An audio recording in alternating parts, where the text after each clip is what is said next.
হ্যাঁ এদিকে আসো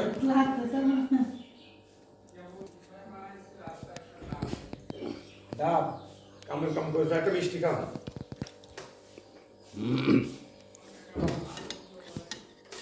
এই মিষ্টিগুলো সব খাবা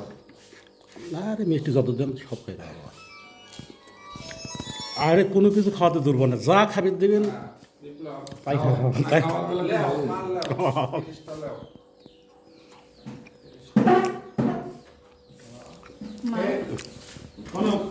এই আবহাওয়াকে পুকুরে সাপ দেওয়া যাবে ছোট বয়স খাও ভাই মামুন ভাই এত বড় ব্যবসায়ী 30 টাকা আমাদের মানের তিন বলে কয় আবার কাল 30 টাকা দিলে না আর কইলে তো পরে দেবো না আমি কাছে হ্যাঁ আপনারা তো ভাই আমার ছিল 30 টাকা আমি আর 30 টাকা দিলে তো সবই লাগে ব্যবসা 33 টাকা আলাদা ব্যবসা আলাদা 35 টাকায় তো কামাই তো ওর ই দাও ওর মুখে পানি দাও ওই বস্তা চাল না না চাল দিবি চালের কথা কিন্তু কোন লোকের সাথে তার নিজের ক্যাশের টাকা চাল দেওয়ার পর না নাকি